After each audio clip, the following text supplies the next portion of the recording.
Today's episode of The Real Deal with Damian Adams is brought to you by the three-point conversion. Now, three-point conversion is where fans' opinions matter. If you're a sports fan, you're not following the three-point conversion on Facebook, Instagram, and Twitter, you're living life incorrectly.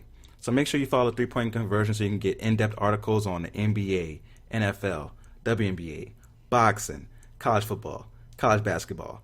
Every sport under the sun, the three-point conversion has you covered. We also have great podcasts like this one, Brownstown USA, and of course the Three-Point Conversion Sports Lounge each and every Saturday morning. So make sure you follow Three-Point Conversion where fans' opinions matter. Phoenix, Arizona, what's good? Today's episode is also brought to you by Pick Up USA Fitness, located at 221 East Willis Road in Chandler, Arizona. If you are a basketball player, male or female, you have a kid that's a basketball player, boy or girl, come down to Pick Up USA Fitness and ball. You have officiated pickup games on Monday, Wednesday, Saturday, 5-on-5. Sunday mornings you have 3-on-3. You have leagues that you can join that run back-to-back. You also have Vertimax training, a full weight room. Everything you need at a gym, if you are a ball player or if your kid is a ball player, is located at Pick Up USA Fitness. Trainers there to train your kids on how to play the right way, maybe get them to the next level. So make sure you check out Pick Up USA Fitness. And when you go there, tell them The Real Deal sent you. Get 7 days free, all right? Pick Up USA Fitness, located at 221 East Willis Road in Chandler, Arizona, and tell them The Real Deal sent you. You may be listening to this show or have listened to this show before and wonder, where did Damian get all this information? I know he's the real deal, but he can't know all this off the top of his head. You're right. I got my information from fantasydata.com. All right. Now, fantasydata.com, you can go there and get all your information for your fantasy leagues and have a step up on your competition. So you're wondering, how much does this cost? It's not too much, because if you use my promo code REAL411, you get 25% off. So go to fantasydata.com, use promo code REAL411, get 25% off, get a step up on your competition, and win some money during fantasy, all right? That's fantasydata.com, promo code REAL411.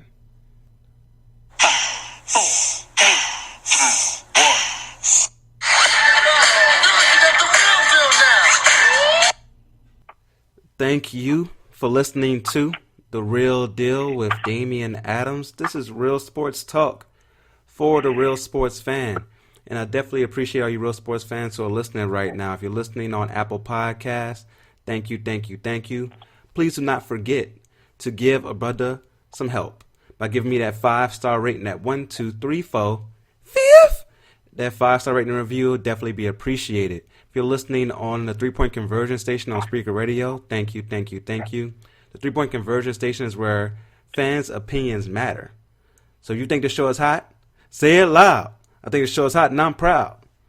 If you think the show can improve, don't say it as loudly, but please let me know. I need both your praises and your criticisms to be great at my job. And today I'm very excited about this show. Last week we did part 1 of our NFL season preview to AFC. So if you want to know what we had to say about the AFC teams, please go back to last week's episode, check it out, and then come to this week's episode so you can finish the whole package. This week we're doing part 2, the NFC. And again, I am joined by my main man. He is family to the program, Jerry Porter, NFL veteran, wide receiver. In 2002, fun fact, on a team with Jerry Rice and Tim Brown, Jerry Porter led the Oakland Raiders in touchdown receptions. What's going on, Jerry? Man, I'm just trying to wrap my mind around all the things that's going on in this NFL. What do we know, what we don't know, and things that it's far more that we don't know than we do know. Yes, that's a very real statement right there. But let's get right into it, right? So this past weekend, the whole NFL world was shocked when 29-year-old Andrew Luck, he was forced to announce his retirement a little earlier than he wanted to because the masterpiece that is Adam Schefter got to the information and tweeted it out during the Colts preseason game. And let's first just tackle that. How surprised were you when you got the news that Andrew Luck retired? Well, I mean, on the scale of 1 to 10, it was about 24 because, I mean, I was expecting him. I really was expecting him to be out for a while because the Colts have been so coy about his injury. And consider how long it's been and you hadn't seen him, it felt like 2 or 3 years ago with the shoulder. But coming to where we are now and coming to where we are now and him announcing the retirement, it seems like he was just over the games and all the nonsense. I don't think the Colts did a good job of protecting what should have been a generational talent at quarterback. So you do give the Colts blame in this and the fact that his career was this short. Absolutely, but I mean, he has to shoulder a bit of the blame, with no pun intended. I mean, he's one of those guys. He had that reputation as a tough guy, and he runs hard, and he never, I don't say takes a play off or gives up on a play. But a lot of times, a traditional quarterback would get as many yards as he could and slide. Andrew Luck was one of those guys that dove in and head first, and taking an extra hit, those unnecessary hits as a quarterback. They already protect him. Like they're the Queen of England at the quarterback position now, but he subjected himself to far more hits than he had to, and the fact that the Colts only after he was already hurt or coming off an injury did they decide to address their need up front with the O-line. Those are the factors, I believe. But, I mean, I think time will tell the whole story of it. I did not watch his press conference for him to say why, but I gathered it was the injuries and the mental stress of coming off the injuries and still trying to prepare and be that guy that took his toll on him and made him have to hang his cleats up. Yeah, I did watch pieces of the press conference, and that is pretty much what he said. He said it was a vicious cycle of injury, pain, and rehab, and injury, pain, and rehab over the last 4 years that just took its toll on him and took the fun out of the game for him. And there is some mysteriousness to this, right? With this most recent injury, how did he get the injury to his leg? What exactly is the injury to his leg? How bad is it? Did the Colts misdiagnose it? With the shoulder injury, we never knew exactly how he got that shoulder injury. There were rumors about snowboarding. It wasn't something that happened during a game, unless it was something that happened during a game and then it wasn't announced then and then it just came out later on. But with both of his major injuries, he's had more than those two, but those two injuries that have cost him the most time, along with the lacerated spleen that he had, which is crazy, the fact that he played with that. You just think, I understand why it got to the point where it was just too much for him. To me, I think it was a cumulative effect. Like with Cam Newton, when he hurt his shoulder, it wasn't just one play that did it, but the constant getting hit and rehabbing to a point. And, I mean, the body only heals with so much in a matter of 6 days. From game to game during the 17-week season. So you can ready yourself and feel like you're ready to play, but you just basically psych yourself out and minimize the pain that you're going through, only to go out and inflict this even more damage on an already affected area. So I don't know that, and I can't say that it's not a snowboard injury, but I can say for sure I've seen him take a crazy amount of hits, and of course I don't watch the Colts that closely, but over a 16 game, 17-week season plus playoffs, because he was always had the Colts in contention when he was playing. Even if he's not getting sacked, the constant hits and landing on the shoulder or getting hit to the shoulder and the use of the shoulder, you wearing those tendons and ligaments thin in there, and it's just things that like you just can't account for. And I think football season needs to be year-long with like maybe 3 weeks in between games or something like that. I don't know for the body to truly heal, but far be it for me to say, was it time for him to retire? His body told him it was time to retire. And I mean, I take my hat off for the man for not trying to, not playing for the money, but going out there when the love and the fun of it is gone, walking off and still walking off almost at the top of his game. And do you think that he left the Colts in a bad position? Do you think the Colts already knew that he was contemplating this? How do you think he's left the franchise? I don't know that he left him in a bad position because, in all likelihood, they left him in a bad position if you really think about it. But I mean, as we spoke on the AFC South, I didn't have the Colts doing much this year. I felt they would be a good team. I still think they'll be a good team. They're very well coached by Frank Reich, and I really think that Jacoby Brissett is more than capable of doing a serviceable job in his first full season as a starter there. It's not. He has started it before. It wasn't a full season, but I believe that he can do a more than serviceable job and work himself into a pretty decent payday. Yeah, I definitely believe in Brissett as well. He just won't make those special plays that you saw Luck make. You know, sometimes you'll have plays where Luck make a dime throw that only him and a few others can make. Those will be the times when they'll really miss him, when they won't see those type of plays. Now, there was some reaction to the crowd at the preseason game booing Andrew Luck as they found out once the news spread that he was retiring. How did you feel about that? Well, fans are entitled to express themselves the way they want to, but it's pretty classless.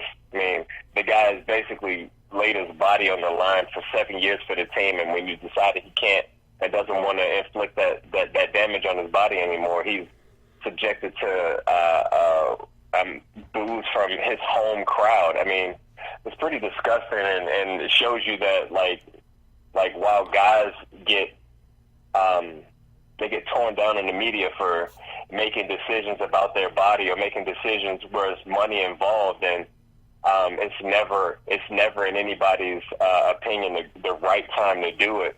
But these guys have to look out for themselves, and the way they acted, it further validates the point that these guys have to go out and make the money that they can, because the game, whether you tell yourself or the team tell you that it's it's short and not for long. The NFL stands for not for long, and Andrew Luck got in, did a great job at the time he was in, and I mean, so that he can have a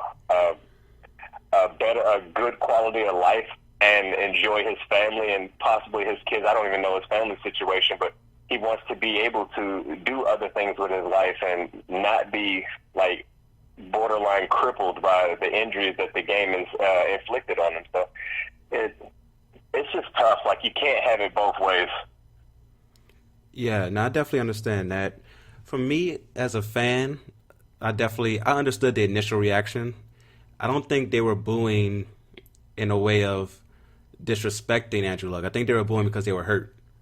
Like, at that point, they're thinking, from a Colts fan perspective, they're thinking, we have a chance to go to the Super Bowl. Last year, they went to the divisional round. They improved on an already good roster from last year.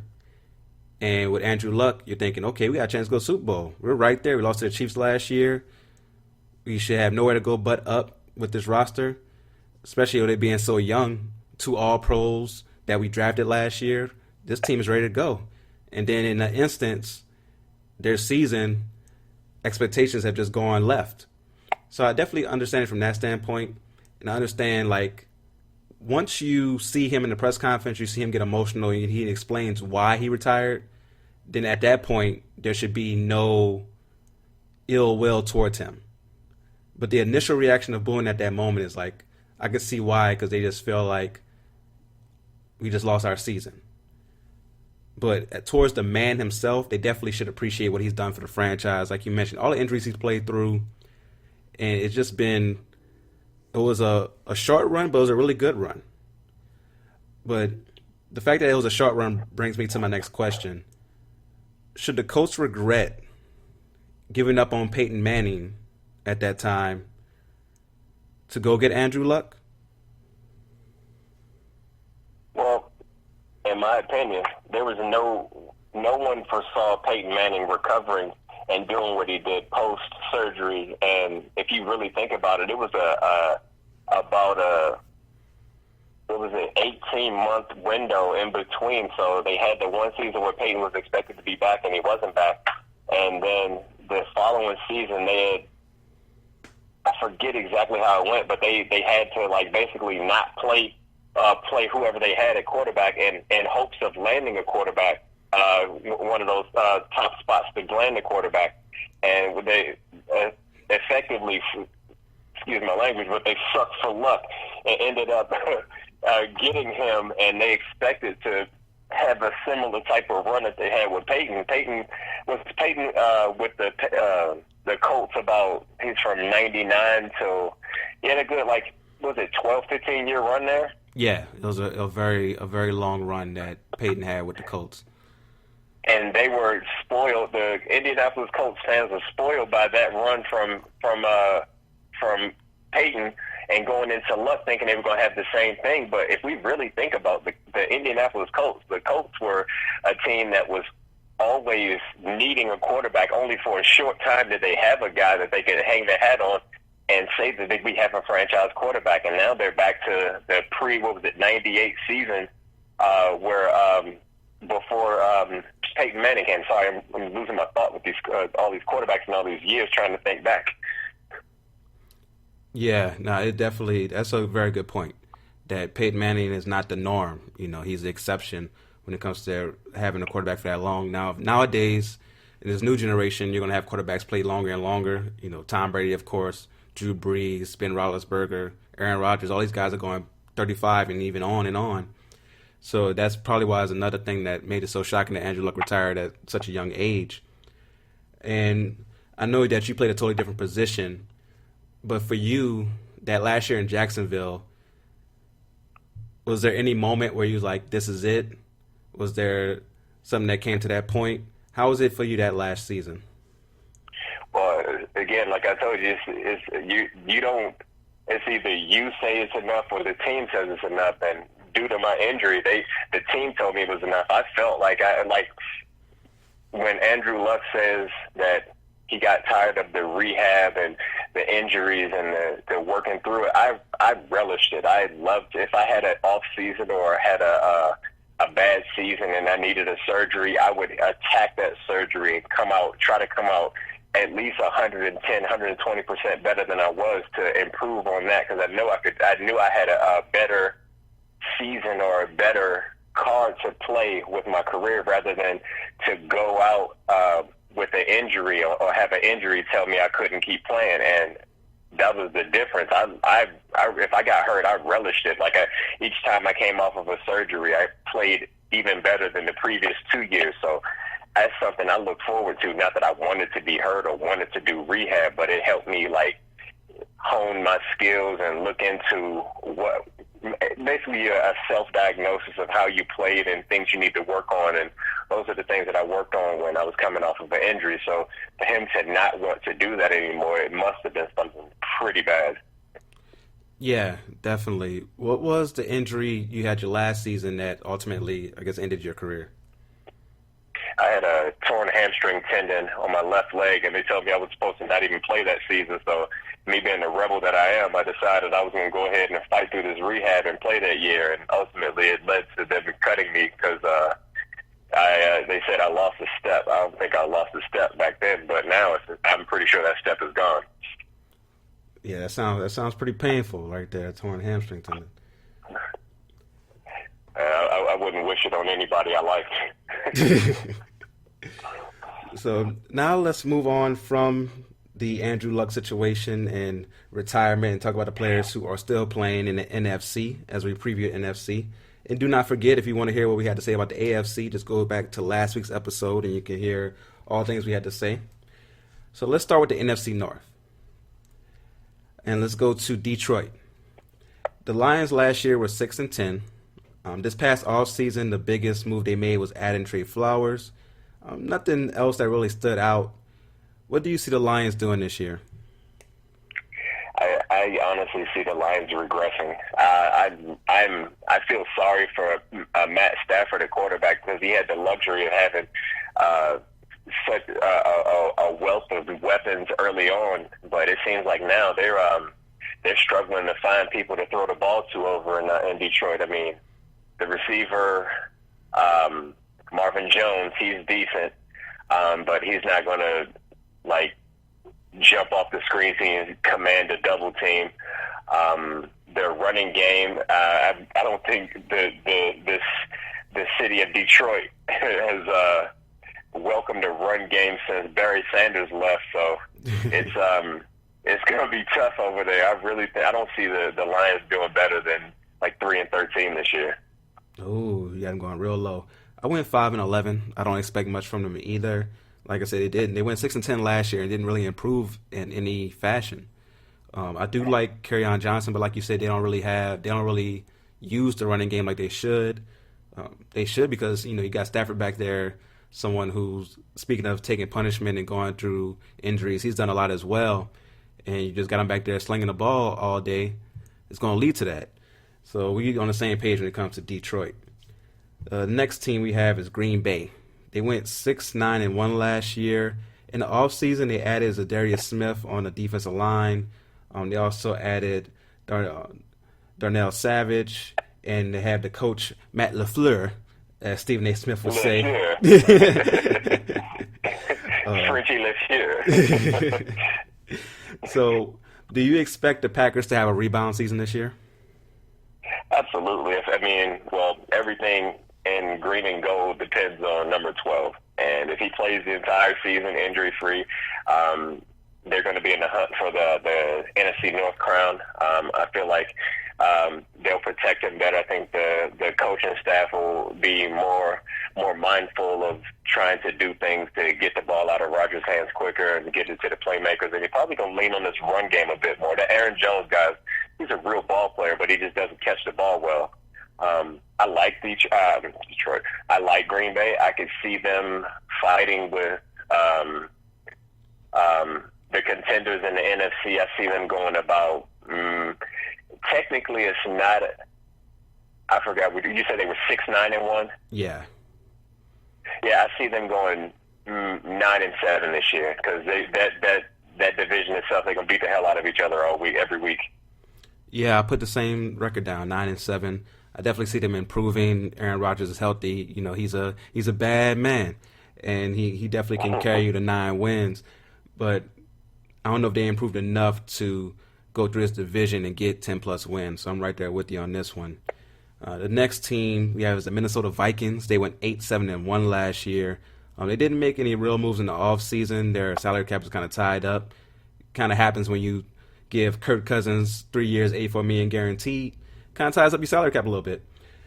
And this is the second year of that big contract with Kirk Cousins. Do you see Kirk Cousins being able to get the Vikings over that hump? I feel like the Minnesota Vikings are going to be the team. If they are the team that Mike Zimmer wants to put on the field, they will be that. They will be a good team. But Mike Zimmer doesn't want to throw the ball the way they were doing it before. That's why the offensive coordinator got fired last year. He wants to run the ball and play sound defense. He's got a stud defensive team, period, over there. And he's got some players at running back, whether there's some like question marks with Dalvin Cook being able to come back to his form he had 2 years ago as a rookie. The verdict is out. I would say that, I would expect the Vikings to be like a 8-8 like wild card team. But just because of like how the rest of the division is going to shake up, like nobody's going to walk away with this one. So I see the Vikings at about 8-8. And we're on the same page again. I put 8-8. The reason I put 8-8 is that I'm not a Kirk Cousins believer, and Kirk Cousins can fool you. Like, he can fool you because you look at his stats from last year. You're like, oh man, these are really good stats. He doesn't turn the ball over that much, but the thing is, when he turns the ball over, it's in crucial points. And when you need him to make a play, he's not going to make it for you. Like, the game that stood out to me from last year, they were playing against Seattle on Monday night. The Vikings defense started off the year a little slow, but at this point in the season, they had gotten back to their farm, and they were dominating, shutting Russell Wilson down. Seattle couldn't do anything offensively.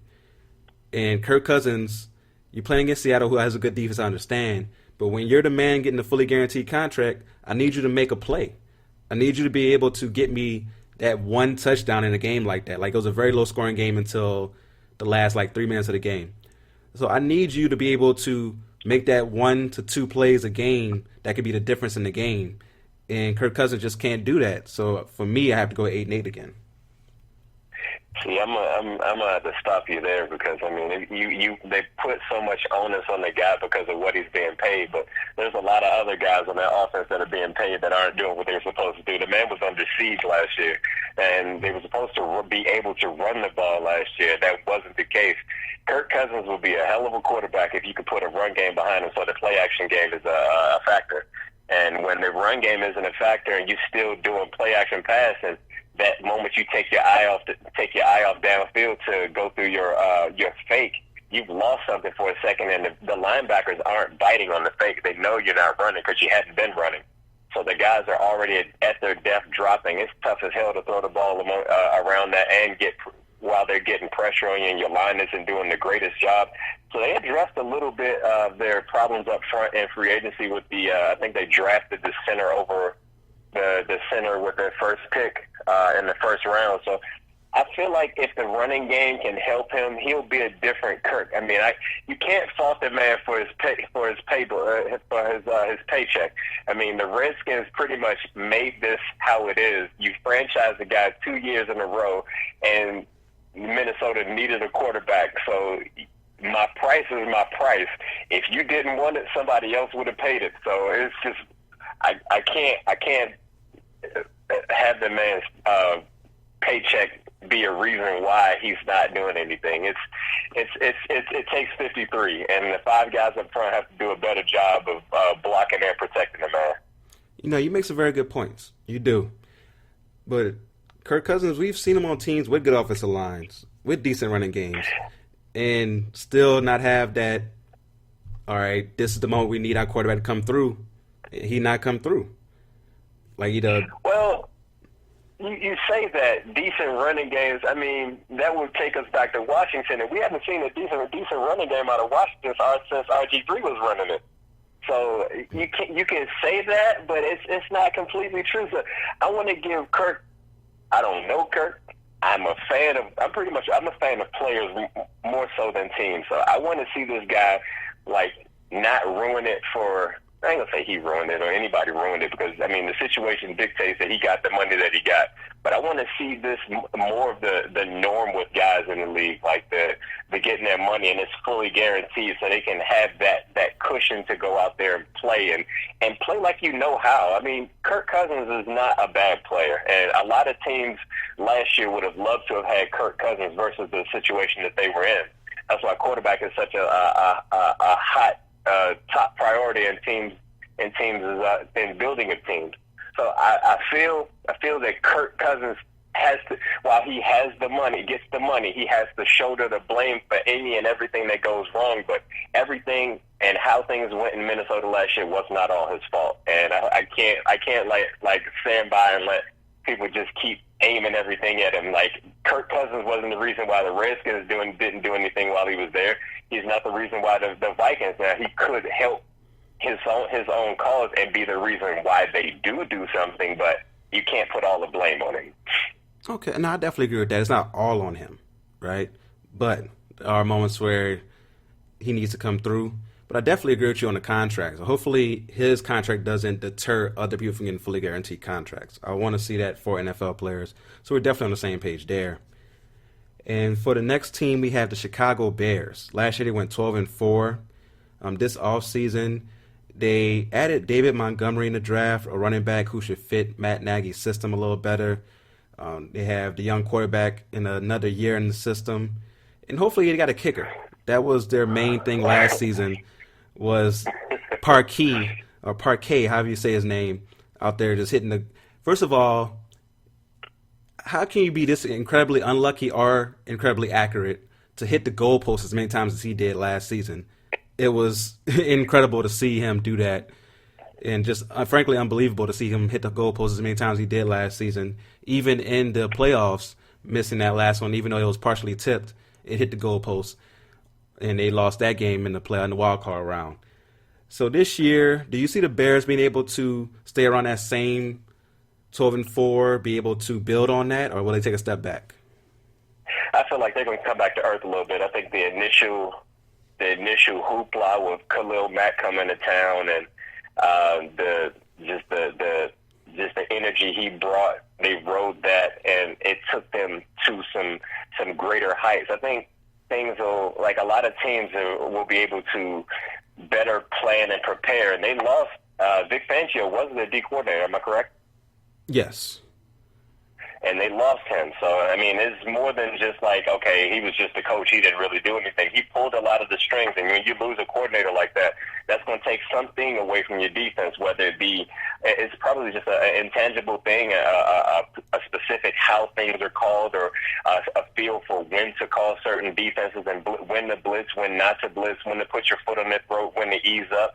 And that is gone. So I don't know who they replaced him with, but I definitely believe that the Bears will come back to earth. I feel like they'll be like maybe a 10-6 team, still fighting to get in the playoffs. And you give up Jordan Howard, a proven runner, and bring in a rookie and expect him to come in and basically shoulder the same load that Jordan Howard. Jordan Howard was the offense when there were no receivers in Chicago, and you had doubts about Mitchell Trubisky, whether he was the guy or not.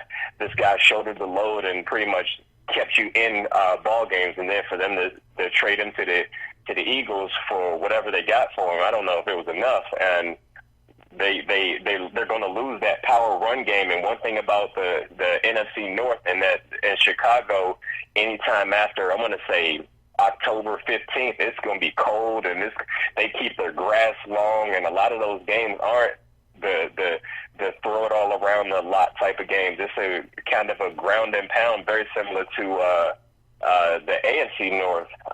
It's a physical division, and if you try to get cute, you're gonna get you're gonna get reminded that this is a man's sport rather than basketball. That's not a shot at basketball, but it's a physical game. I was like, you ain't had to take a shot at my sport like that, man. But it wasn't intended. Sorry, I'm saying all my hoopers. I'm sorry, man. I'm gonna do a suicide for that. So, what record do you have for the Bears this year? 10-6, 10-6, 9-7, 10-6. I feel comfortable saying 10-6. They'll be near the playoffs, but I think they'll take a step back. Okay, I got them going 11-5, so we're pretty much on the same page there. Taking a little step back, but I believe that defense will still be elite. And like you said, they will have to make some adjustments there, but I got to go in 10-6 and winning the NFC North. So we both got the Bears coming out of the playoffs there, and maybe the Packers getting in if they can get in on the wild card. So now let's move over to the NFC West, and let's start here in Arizona. We both here in the Arizona area. The Cardinals, they went 3-13 last season. And in the offseason, they decided to move in a totally different direction. They changed coaches. They now have Cliff Kingsbury, who's more known, in my opinion, for his looks than his actual football acumen. But we'll see. And they also picked up Kyler Murray with the first overall pick. They still have a lot of holes on that team that they had last year. Do you see the Cardinals improving at all this year? I don't want to be the wet blanket on the situation, but no. Cliff Kingsbury's bringing an offense, a collegiate offense to the NFL with an undersized quarterback, an offense that is not. It hasn't been proven to be successful in the newer NFL, and for the lack of strength at the offensive line position, I feel like they're going to still struggle. So I feel like Kyler Murray's going to be running for his life more than anything. They're going to be some wild plays because, they called Kyler Murray a generational talent, and, everything points in that direction. This guy's a first-round pick in baseball, first overall pick in football. We might want to put him on the basketball court, see what he could do there, too. But I don't see, like, Larry Fitzgerald, I think his latter years are being wasted. I don't feel like they'll be able to utilize his strengths. I don't feel like they'll be able to get the most out of David Johnson. There's some pieces, but I don't know that this is the correct offense for the NFL. Now, I will be glued to the TV to see how it works, and I think for the first 4 weeks of the season, they'll be able to catch a lot of the NFL by surprise. But after that, it's going to become They will have some tape on you and know what you do and know what you want to do. And I think they'll struggle. I think the Cardinals will be very similar to what they were last year and be around 3-13, 2-14. Yeah, I'm right there with you. I have them doing really bad. I think they'll be exciting. They'll have games where Kyler Murray goes off, but they still lose because the defense isn't that good. Not to mention that their best cornerback's going to be gone for the first 6 games in Peterson. So there'll be some exciting games. I even picked up Kyler Murray in fantasy kind of just on a whim, like, okay, let me see what this guy does. I think he'll have some crazy games, but they won't be that successful this year. I got him going 3-13 as well, but they'll have some exciting moments for the future. Now, the next squad we have in the NFC West is the San Francisco 49ers. Last year, they went 4-12. That was, of course, without Jimmy G, a.k.a. porn star Jimmy, as Stephen A. Smith would call him. Now, this offseason, they added Nick Bosa. Now, I don't know if he's going to be able to play right away. He's going through some health issues this offseason. They added D Ford. They also added Quan Alexander on the defense. Offensively, they got some new weapons as well. And Jimmy G, even though he hasn't had the best preseason and training camp, will be healthy and ready to go. Do you see the 49ers improving from what they did last year? No. I'm still struggling to see how a guy with 5 or 7 wins in garbage time is awarded the contract that he got, but this isn't about his money. They have very limited players at the skill position there. They did get the running back from the Falcons. His name is escaping me right now. Tevin Coleman. Tevin Coleman. You got Tevin Coleman. Tevin Coleman seems like he was one of those guys that was ready to be out of the shadow of Devontae Freeman. So I feel like that was a good move. And the pickup of Jerick McKinnon last year, I thought that would be a good one, but he's having complications coming back from his ACL injury. So I thought with those 2 guys in the quarterback situation, they would be a decent team. But with the struggles of McKinnon and the way Jimmy GQ has played, and they say in practices and in preseason, it doesn't bode well for this team. It seems like the 49ers every year draft the defensive lineman that's supposed to be the guy to turn things around, and I've seen it feels like the past 4 or 5 years with Solomon Thomas, Eric Armstead, another 6'7", 300-plus-pound gargantuan man in the middle, but none of them get it done. And then they just all of a sudden they went and got Bosa this year. You pair him with D Ford, and somebody's going to have to cover in the secondary. Somebody's going to have to make tackles after the line of scrimmage. So I don't see San Francisco doing too much this year. I could see them fighting with the Cardinals for who is the worst record in the division. So they'll be around the 2-14, 3-13 team as well. Okay, I gave them a few more wins. I went 6-10. I think Jimmy G will help out. I'm with you. I don't know if he's that good. I don't think any of us really know. He got awarded a really big contract as a franchise guy off of, like you said, games that didn't really matter. And he looked good in those games, but you're like, can we see you in some games where we actually think we have a chance to be a playoff team? And he got paid off of that, which is great for him. But now that expectation is there now, and can he live up to it? But I got him going 6-10 this year. Hopefully the Bosa kid can be healthy. He's been having problems since college with health. Hopefully he can recover and show his true potential, and we'll see what the 49ers do this year. For the next squad, we have the Seattle Seahawks, who went 10-6 last year, made it to the playoffs, and lost to Dallas in a game where a lot of people, especially Seattle fans, will let you know that their game plan was horrible. They just kept running into the middle of that line, even though Dallas has a really good run defense. This offseason, they made Russell Wilson the highest paid quarterback in the NFL. He had the infamous video with him and Sierra in the bed celebrating the contract. I forgot about that. Oh man, but yeah, that definitely will be mocked. That happened. You can't take that away. No, you definitely cannot. He will be mocked about that forever. But he living his best life. I can't be mad at him. And I mean, who could be? Nah, you definitely can't. And they didn't really make any moves this offseason. They officially, lost Doug Baldwin due to a series of injuries. He just couldn't recover from the comeback and play. They got DK Metcalf, somebody who, I think he's actually hurt right now as well, but he's just a monster athletically. If he can come back, he can be somebody who can be a weapon for him. Defensively, they should still be solid. What do you see from the Seahawks this year? I got not to say it too quickly, but I got the Seahawks winning the NFC West. I really like pretty much everything Russell Wilson does. I think the running game with Rashard Penny and Carson, the other back, they're going to be strong, and they're going to lean on the run, and they're going to lean on the run and Russell Wilson. And what they lost in Doug Baldwin, you gained in a receiver, Tyler Lockett, who, if you really think about it, Russell Wilson had a perfect passer rating thrown to this guy last year. He completed, don't make me lie on the actual stats, but he 60-plus receptions by Lockett, 900-plus receiving yards, and 10-plus touchdowns, maybe 10, but at least 10 touchdowns, and that's a perfect passer rating of 158.3 going to one guy, and he wasn't even your primary target last year. So fast forward to this year, Tyler Lockett is your main guy. All the targets that were going to Doug Baldwin now go to Tyler Lockett. That is my guy as, I can't even say comeback player because he had a hell of a year last year, but I really think that Seattle will do great things this year. Russell Wilson will be out there to prove that he earned that contract and is showing Seattle that there's more to come from them.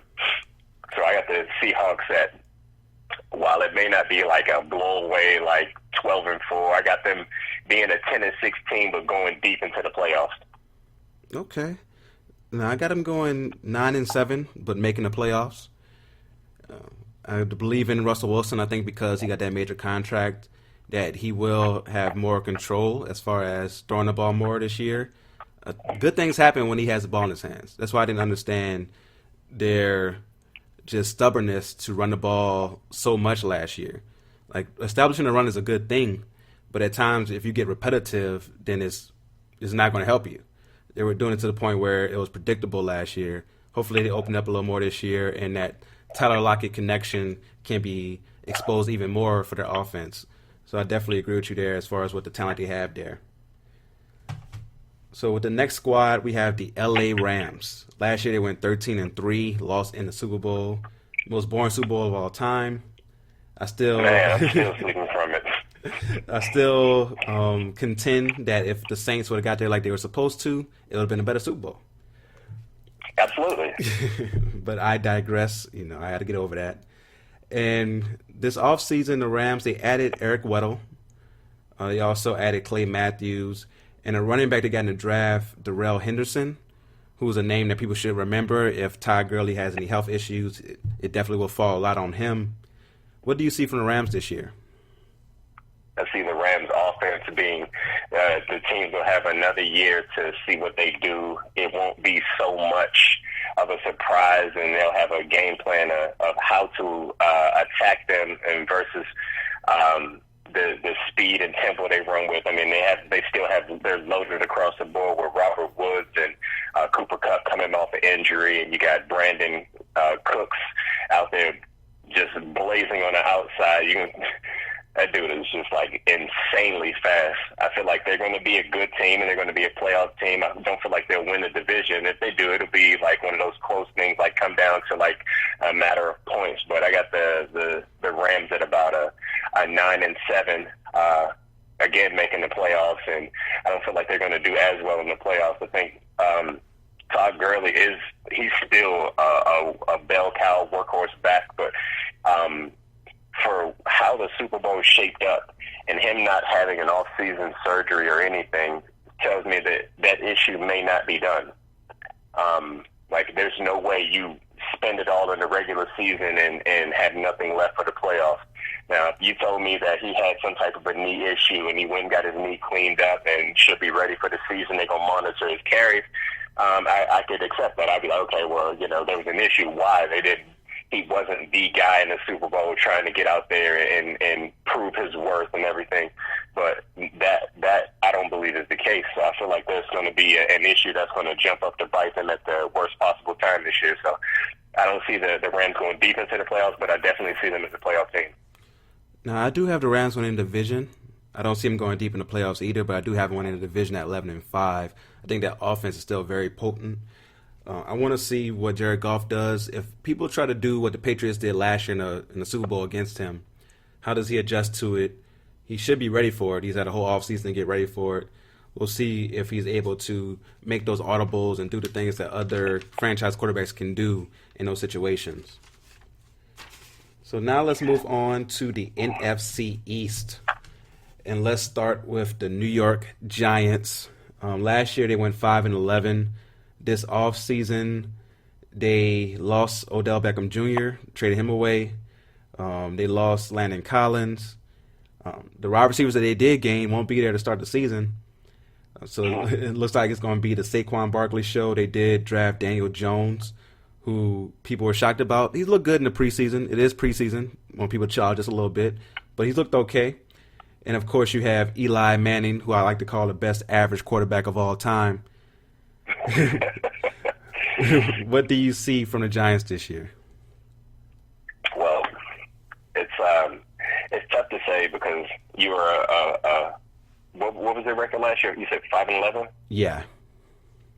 Okay, a 5-11 team picking at a position in the top 10 at position 6. You usually use that pick to address one of your needs, and that need player that you pick right there gets on the field right away and shows his worth. Well, that's not the case. You pick a future player with your a future supposedly franchise quarterback, and cross your fingers for the Giants that he is that guy, but he's not on the field right now helping you. So essentially you have the same team minus your best one of your best defensive players. Two of your best defensive players, Olivier Vernon's gone. He's gone. He was your pass rusher up front. He's gone. You lose Landon Collins in the secondary. You lose Odell Beckham. While he may be a headache and a drama queen and all those other things, he's a damn good receiver, a great athlete, and he commands a double team every time he's on the field. So now, all those things being you being without all those things, there's no way you can expect this team to be better than it was last year. And given the injuries that just happened with all the receivers, Golden Tate's down for 4 weeks. Shepard, I think he's down. Your main guy is your tight end and your running back. So that means you're going to have like nine people in the box. It's not going to look good for the Giants early on. So I see the Giants being Eli Manning is good for 2 of those wins with the team he has. So I see them being 4-12. Sorry. 4-12. I'm going 3-13. I agree with everything you said. They were a team that was 5-11, didn't address their needs, lost valuable and talented players, and just didn't do the right things to get better. So I think they'll be worse. Hopefully we see Daniel Jones. If they're 1-7, do not try Eli out there. Get Daniel Jones out there and see what you have in that quarterback, and maybe even, set up Eli to go somewhere else next year if he still wants to play. But there's no need to be like, oh, Eli's our guy. We're 1-7. We're going to stick with him. That's dumb to me. Go ahead and see what you got in your quarterback there, especially since the GM wants to come out and talk trash after preseason games. Why don't you ask the people what they think about Daniel Jones now? Like he played against second and third stringers. I need you to calm down. I mean, it's like saying that's like somebody shooting well in the warm up. Like, oh, you can't shoot. Then you make a couple jump shots in the warm up. And he's like, oh yeah, what do you think about me now? Like, yeah, the live bullets haven't started yet. I don't trust the Giants to do much of anything. But that was kind of asinine for him to come out and start speaking this early. The first game of the season hasn't been played. They haven't even had a chance to decide. They had to basically make a statement and say that Eli was the starter going in. But it's written on the wall. If you think back to Eli Manning's rookie year, he didn't start from day one because they wanted to ease him in, and they started Kurt Warner, and then they got Kurt Warner out of there, and it was Eli's show since. Why play around? Eli is basically a lamed up quarterback. If he doesn't want to, if he's not retired after this year, you should entertain a trade to get him out of there because he's only going to retard the progress of this young kid. And from what we've seen in the preseason, he may not be as bad as all the prognosticators thought he was going to be. He was a decent quarterback on the team at Duke. Duke is not a football powerhouse. While they became a little bit more well-known because of Coach Cutcliffe training with basically Eli Manning and Peyton Manning in the offseason. He basically groomed Daniel Jones to become the heir apparent to Eli Manning. So give the man the car keys now and let him start and let him take his lumps on the go and give Eli a chance to go out a winner rather than subjecting him to another horrible season and the fans booing him and him having the same I really don't care look on his face. Yeah, I agree with you there. I definitely agree with you there. The next team in the NFC East is the Washington football team. They went 7-9 last year. Last year it was a rough year because they started off well, and then Alex Smith suffered just an awful leg injury that he's still recovering from because of complications after the surgery.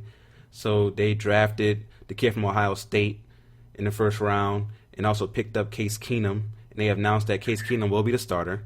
They picked up Landon Collins, and he got paid. They definitely made sure he got his money. I'm also looking forward to Darius Geis, who was supposed to be the bell cow back last year as a rookie, but got hurt in the preseason. Looking forward to see what he does this year. LSU? Yeah, out of LSU. LSU guy. Yeah. And also Montez Sweat they picked up in the draft, who's supposed to be really good.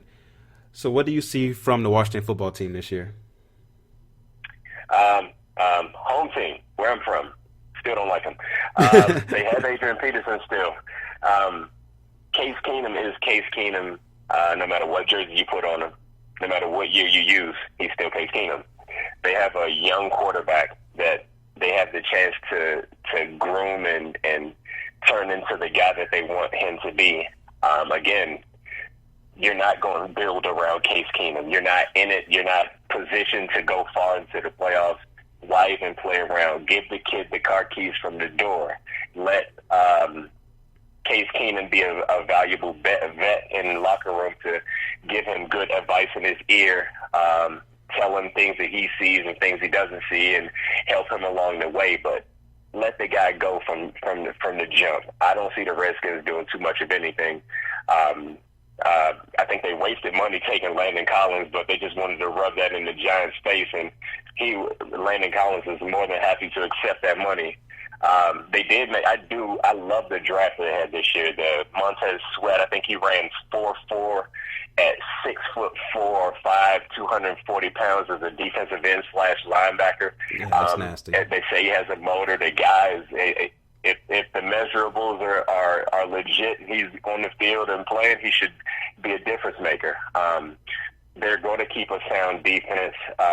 They lost one of their mainstays at left tackle because of something that the medical staff did, and they're not in agreement. So their best lineman won't be on the field this year, and the Redskins are content to not trade him and leave him sit on the bench. So that's another way you're hurting your team. So I don't see them doing much of anything.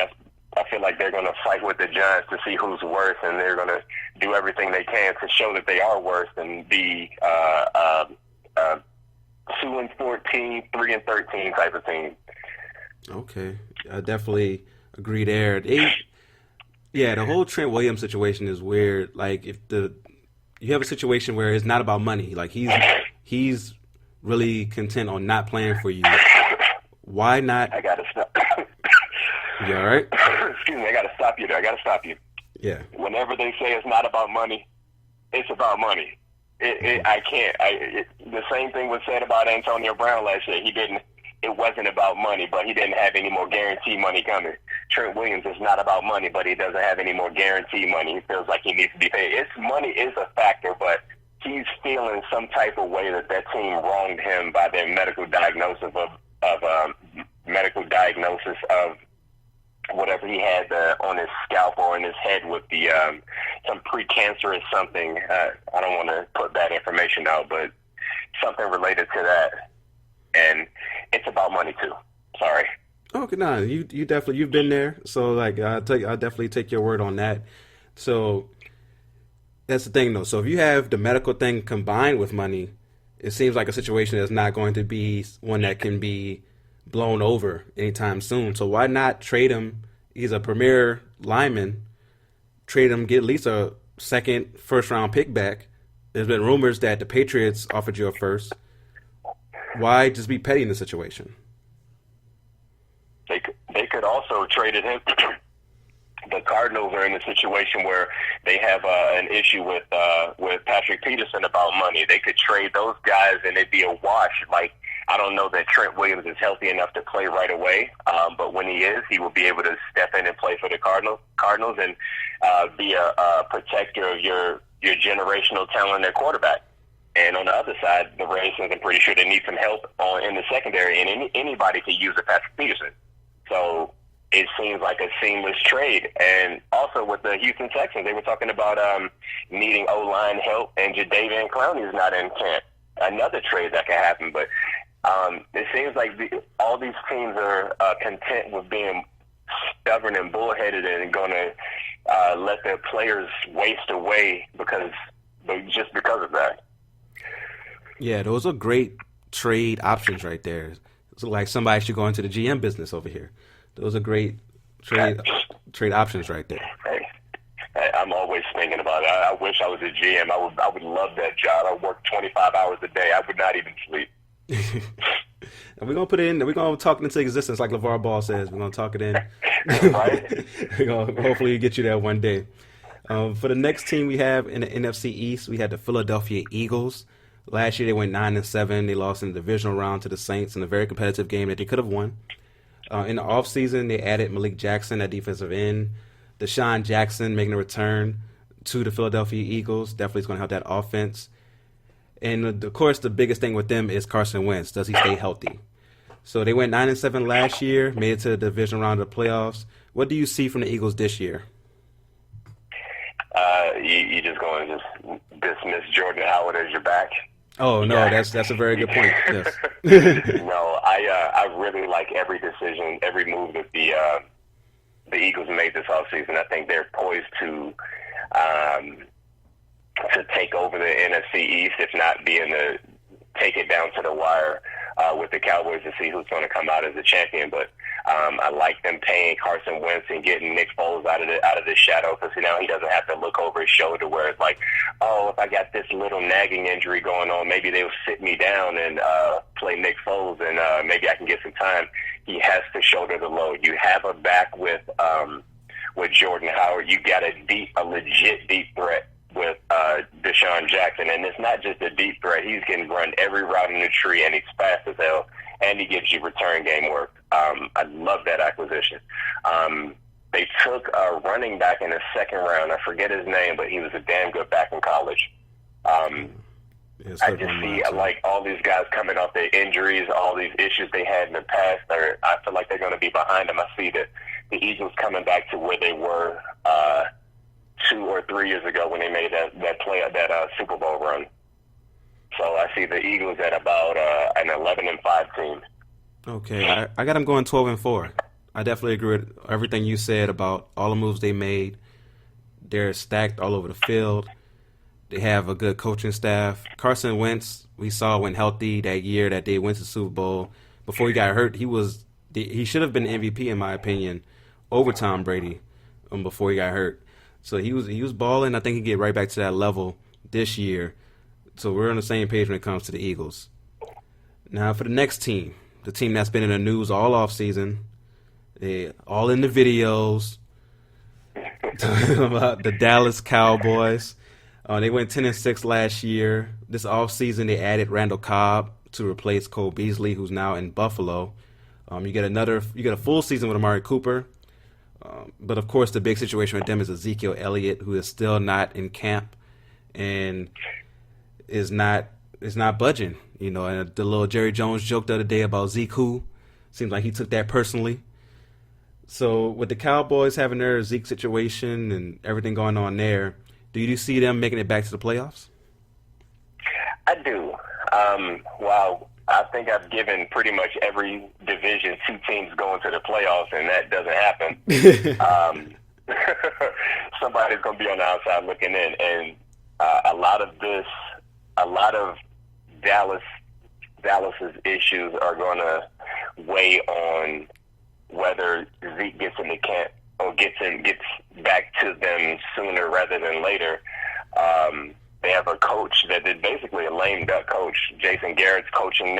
You never see coaches coaching in the final year of a contract. They usually get a 1-year extension or get some form of extension, but he's coaching for his NFL life right now. And this situation with Zeke is definitely not helping. The acquisition of Randall Cobb is, I don't know, he hasn't seemed like the same player for the past 3 years. And I think Cole Beasley was, if you go apples to apples, I think Cole Beasley's a better player with a higher upside at this point in their careers. But they lost Cole Beasley. You're going to not have your running game. You're going to try to have the running game by committee. You have that stout, stellar O-line, but without the correct person behind it, it may just be a waste of time. And I think that's one of the reasons I got Dallas going about 9-7 this year, and possibly ending Jason Garrett's tenure in Dallas because of this running back situation and how things are playing out. Now, let's put your GM hat on for a second. If you are the Dallas Cowboys GM, do you go ahead and make Ezekiel Elliott the highest paid running back in the league? Sorry, no. No, not as a third year back. I mean, I drafted you in the first round. I gave you that money. You're going to, outside of these rookie deals, then, I mean, when you're getting into, if he were 1 year later, going into that the fourth year, and I picked up your fifth year option, I'd be more likely to, I think that's where he is, I would be more likely to advance him something toward it, but the team itself, what's to say that next year Leighton Vander Esch can say, I'm not reporting to camp, I want a new deal.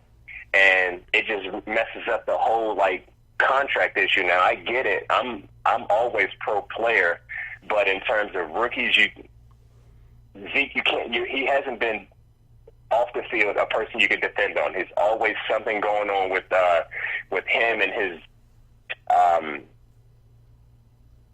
his behavior issues, and that's one of those things where if I can't count on you off the field, I mean, I can't count on you because you may do something stupid on your bye week and I lose you for X amount of games. And he's shown that he can find the cops and can find trouble, and it's like one of those things you got to keep your nose clean, and he doesn't show that he wants to do that. Now on the field, he's a talent. You can't second guess that at all, but the other things that make you a pro, he's not doing, and it bothers me as a GM.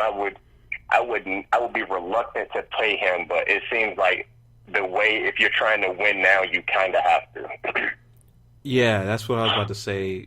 If they go out there and they start 0-2, reminiscent of what happened with Emmitt Smith back in the day, you may be forced to go ahead and pay him, especially if you see we're not able to. Now, Amari Cooper is getting more double teams because they don't have to put an extra person in the box now. And it's a chain reaction that you see on the offensive end. You may have to go ahead and pull out that money. Now, I definitely agree with you. He's had issues off the field. I don't think he should have got suspended that year he got suspended, especially when you look at... Absolutely not. Yeah, especially when you look Absolutely not. I said he shouldn't have got suspended. Yeah. So we're on the same page there, especially when you look at Tyreek Hill's situation this year. The fact that he didn't get suspended and Ezekiel Elliott did, it just doesn't make sense. So I don't hold that against him. And I understand why he's trying to get his money, because a running back, with the way the system is set up, they could hold on to him, especially a first rounder, for 7 years before you have to give him that big second contract. When you think about the fifth-year option and franchise tags, by the time they have to pay them or they're supposed to pay them, they're 27, 28. You're like, we're good. And now that running back doesn't get that second contract. So I understand why him and Melvin Gordon are holding out. But we'll see if it works. I definitely think the NFL the NFLPA should work on that system a little better, just for the running backs in that system, in that area of the collective bargaining agreement. Let me play devil's advocate for you, though. Okay, say you start out 2-0, and Pollard, the running back, and Alfred Morris, and those guys are getting it done, and you've shown that you, like Jerry Jones had said, you don't need the NFL leading rusher to win the Super Bowl. And these guys are coming out there doing it by committee, and they're throwing the ball all over the place, and they're showing they basically don't need Zeke. So what is your stance then? Do you still give that same contract that you had offered to make him the second highest paid running back, or do you diminish that offer and force him to report without a deal? Oh, man. I've never thought about it from that perspective, but if I'm the GM, if I'm the owner, at that point I got to play hardball and say, you see what we're doing without you? Well, I'm going to offer you this contract. I also would offer a contract because you know it may not be sustainable without him because those guys aren't a Zeke. But you definitely would have leverage at that point to say, oh, well, let me give you the third highest paid running back option, or let me just give you this extension that, you get guaranteed money, something here that's not going to kill both of us or kill our salary cap, but can satisfy you in the moment. It's a difficult situation. Like it's a job that I'm not jealous of. Because you do have to pay Mr. Prescott, you have to pay Amari Cooper, you have to pay Byron Jones over in the secondary. And you still have to be able to feel like, and then you got your lineman. I think Tyrone Smith is going to be up soon. Like they paid him early, but I mean they're getting off with an extreme value for him because when they paid him, I think they paid him 3 years into his contract, and I think he's making on average $10 million, whereas the average for the top five average for the tackle in the NFL is upwards of 15 or 17 or so. So those guys get paid, but once you pay one, other hands are going to come out and need to be paid. So that's the reason why I took this stance where I wouldn't pay him initially, but it's going to create a domino effect, and a lot more hands are going to come out and be like, oh, so he's more valuable than I am, or maybe I had this injury and I don't want to play through it, and it's just like it just sets a bad tone. So this is the hard side of being the GM, but I mean, it's one of those situations you got to deal with, and the way they tiptoed around it all this time is made it so that, well, they have the CBA agreement coming up soon, so it may not be an issue going forward. But had that not be the case, you would have to pay a lot of other guys early because they're gonna feel like they outperformed their contract if they were starters and all-pro level guys like he is. So you can't set this precedent like this and expect nobody else to say anything. No, you make very good points. Like I say, you make very good points. That's why, there's only 32 GMs in the league, or there's only 32 of these jobs, because it's a very hard job to do.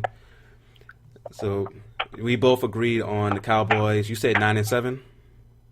Yes, sir. Okay. I said 10-6. I'm thinking that they do get Zeke back eventually, and they make the playoffs, but I got the Eagles winning the division. So now let's go to the NFC South. I believe this is going to be the most interesting division in the NFC this year. So let's start with the Bucks. Last year they went 5-11. This offseason they went ahead and switched head coaches. They have Bruce Arians now, who people in Arizona will be familiar with. He was here with the Cardinals for quite a while, had some success here. They lost to Deshaun Jackson. That's a big loss. But they did pick up Devin White in the draft on a defensive end, who people are raving about, so he should be the next great one at the linebacker position. So before I even get into their record, I need you to put your GM hat on again. Got it. Let's go. Jameis Winston. Nope. So Nope, I can't trust you. I mean, yeah. Although last year the incident that happened with the Uber driver, I think he bit that. He took the blame for that. I don't know that issue was. We didn't get all the information on that, and I think he took that just to silence things and have nothing hanging over his head going into the season. But with that being said, he turns the ball over way too much. Like his footwork is constantly sloppy. He's late. He's late with his reads. It's like he doesn't know where his protection is. No, that's a no for me, dog. Now I understand that. Now, do you think Bruce Arians is the coach that could turn things around for Jameis Winston? I think if there is a coach that can turn things around for Jameis, it's Bruce Arians, because I saw Carson Palmer in Oakland, and that was some pretty putrid football he was playing. But fast forward to the time he got to the desert, he looked like the old Heisman Trophy Award winning Carson Palmer. So Jameis, if he buys in and everything works the way it's supposed to, and Bruce Arians has his ear and he has his attention, he's going to get the absolute most that we've seen out of Jameis Winston in this short career. And what do you see the Bucs doing this year? 3-13.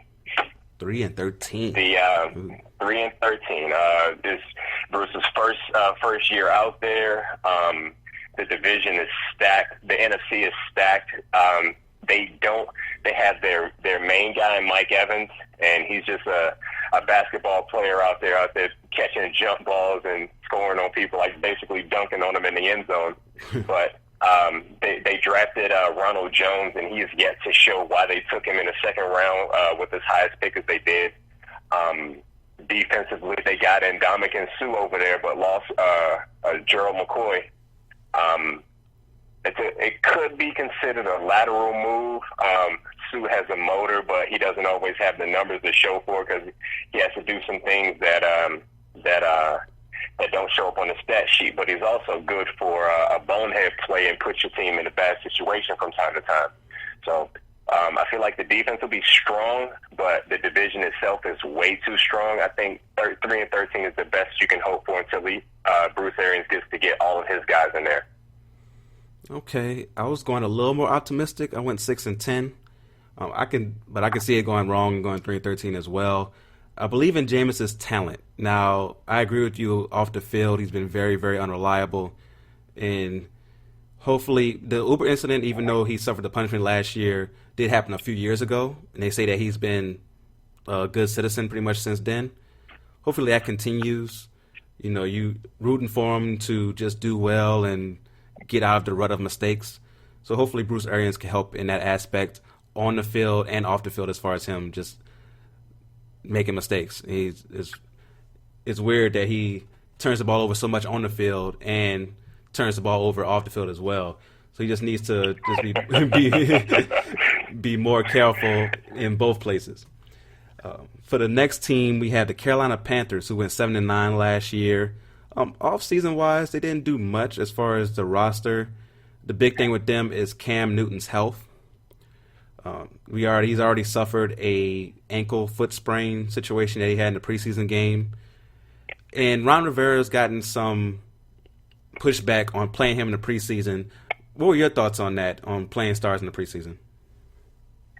Well, I mean, if you took a poll from starters and guys who are established in the league, nobody wants to play preseason games. You're playing games at 1% of what you're getting paid, and owners are taking all the money. So it's basically like we're on exhibition for you guys, and full risk, no reward, to show you what we do in practice every day. Why don't you just come out and watch our practice and forget the preseason? With that being said, the Carolina Panthers took a guy from West Virginia last year in the draft at the third round, Will Grier. So if Cam has to sit, I'm pro Will Grier. I got to see that. I'd like to see a Mountaineer on the field any chance I can.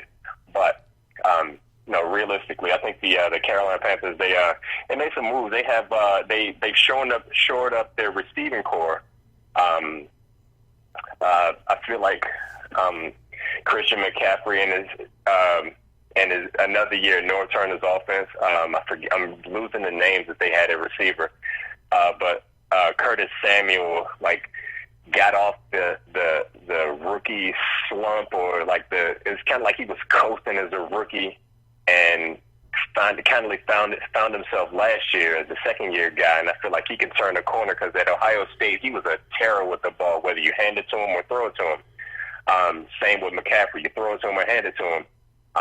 They got some speed out there. Cam has another year with Norv, get that shoulder right. It should be a really good year for them, but again, that's one of those divisions where you're going to beat the hell out of each other all year long. So I see like a 6-10, 6-10, 7-9 type season for them.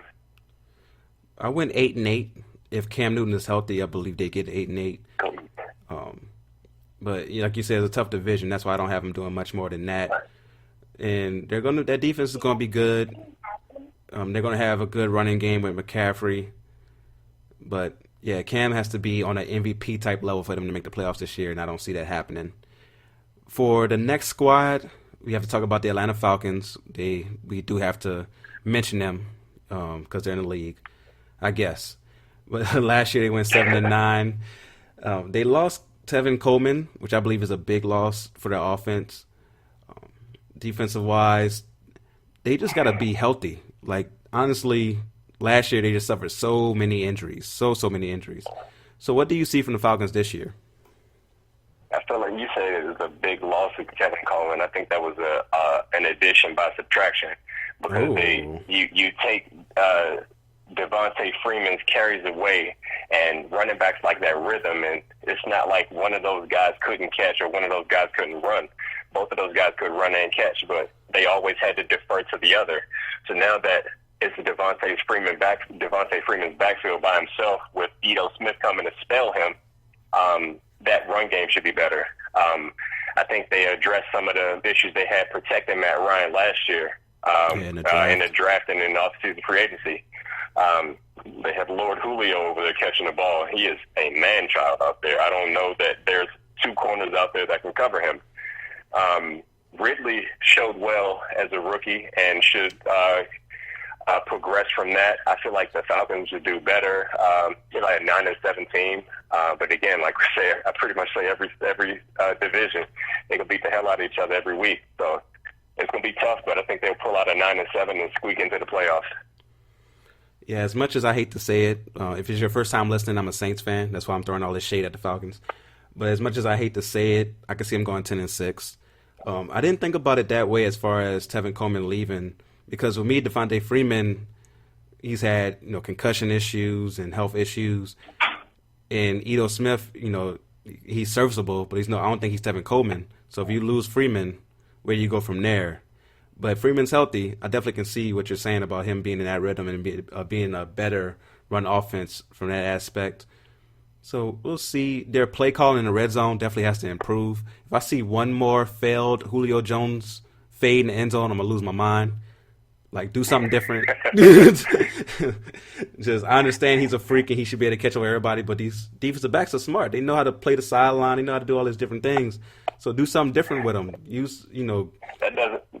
That doesn't seem like that's Matt Ryan's favorite throw either, because if you know you have a Julio Jones, he's like, you don't have to always throw the alley-oop. You can back shoulder it because he's 6'3", 220-plus pounds. Like, if you want to play over the top, you throw a back shoulder. If they play even, you throw over the top. That's one of those things as a quarterback, I used to play quarterback, that you have to see and adjust to on the fly. And I'm not seeing that with this, and their red zone percentage is really putrid, and I fail to understand why. You have a guy that goes out and gets you 115 catches for 1,800 yards, and he has 4 touchdowns. Like, come on, man. Something's got to give. Yeah, now we're on the same page with that. So hopefully they can adjust to that and make better with that. But I see them going 10-6 and making the playoffs as a wild card, because I got the next team, spoiler alert, winning the division. The New Orleans Saints, they went 13-3 last season. This offseason, they didn't do much, like anything crazy as far as the roster. I think the biggest thing is they're going to have a rookie playing center. We lost Max Unger to retirement, and we got Eric McCoy from Texas to play center. And good thing we have a veteran quarterback in Drew Brees to help the rookie center out as far as reading, protections, and things of that nature. So I think it'll be a good transition for him. And we've heard good things in camp and everything. But as far as the biggest acquisition, Jared Cook at tight end, I think it's going to be major for them. Do you see the Saints being able to win this division again?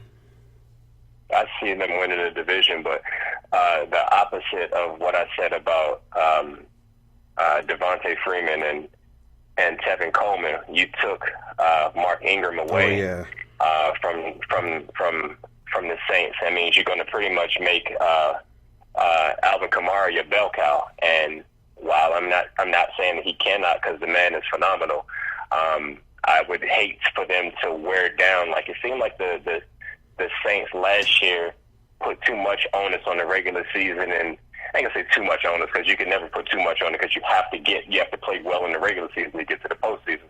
But they peaked. It seemed like they peaked soon and hit hit a low toward the end and tried to re-peak toward the end of the season, and they almost did without that bad call in the playoffs. They're in the Super Bowl, and there's no bones about it.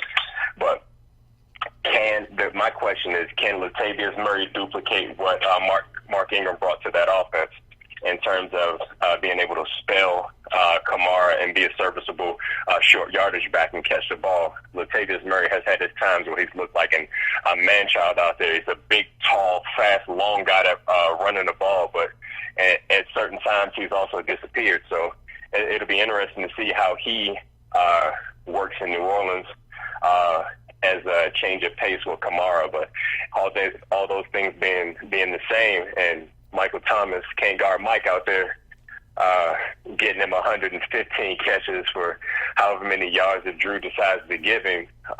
They'll walk away with the division, but I'm not going to say walk away in the terms of like it's not close. I see them as a 10-16 coming out of that division because, as I say, they're going to beat the hell out of each other every week. Okay, I got them going 12-4. They do have a tough schedule to start the year, but they get through those first few weeks. I definitely can see them going on a winning streak like they did last year. I believe it was like 8 straight last year. So I can see them doing that again.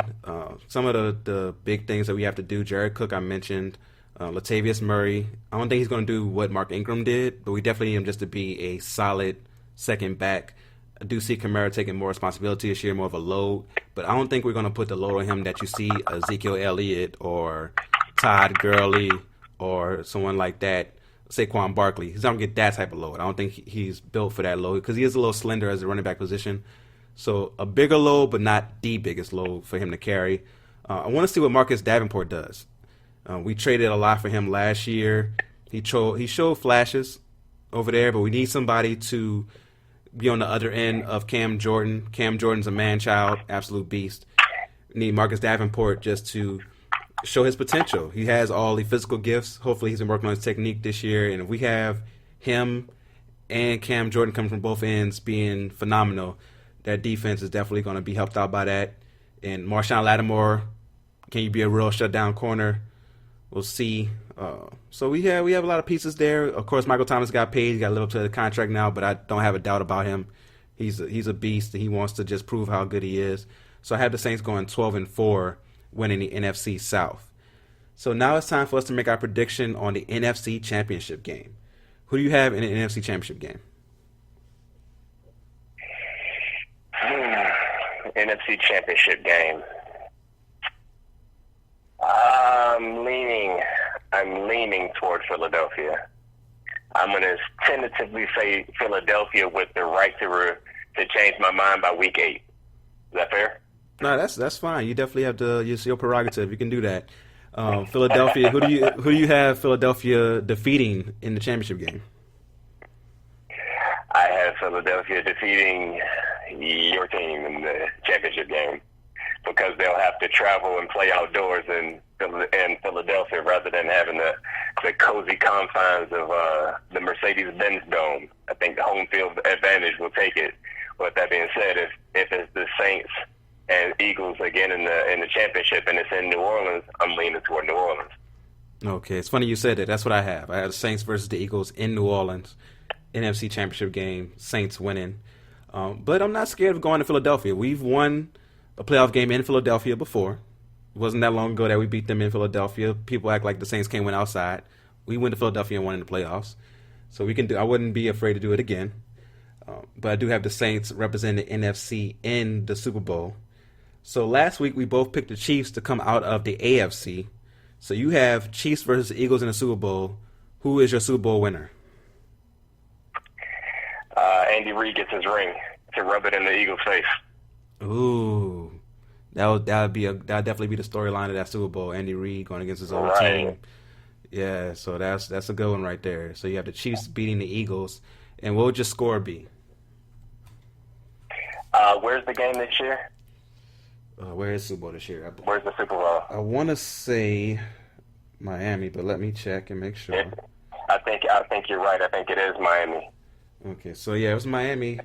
It should be nice, but Miami. Yeah, but outdoors. Yeah, there's a good chance it may rain, but I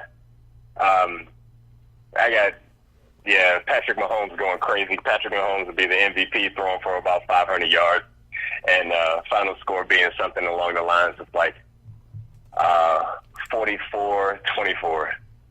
Oh, wow. 44-24, Chiefs over the Eagles. Jaden can't eat. They keep bothering him. Okay, I'm coming. Right. I just got summoned. Sorry. All right, no problem. We almost finished here. And for me, I'm going to go Saints defeating the Chiefs in a classic shootout battle. I got the Saints winning 38-35 in the Super Bowl. So you got our Super Bowl predictions on wax as the season comes upon us. And now it's time for us to do our last segment, which is our forgotten players. This is where we pay homage to a player who may have been good but not great, great but not recognized, or a player who just you may have forgotten about, who we want to remind you of. Who is your forgotten player today, Jerry? I'm going to stay in the silver and black and go with the guy who has won the Heisman, won 2 Super Bowls, a Super Bowl MVP, AFC Rookie of the Year, Maxwell Award, and Walter Camp Award, but he's still not in the Hall of Fame. Wow. Jim Plunkett. I mean, if I told you those that list of accolades on any other player, you would bet me money that he is in the Hall of Fame. But this man is not, and for no good reason. I still, I review his stats himself, and I'm not even the biggest fan of him. But I look at his stats, and apples to apples, he belongs in the Hall of Fame, so I wish he gets his gold jacket soon. That's a very good forgotten player right there. For me, I went with wide receiver once again. I went with a man who was not highly recruited out of high school and then was a 7th-round pick in the NFL draft, but turned that into a pretty long career with some pretty good stats. I'm talking about Eric Martin.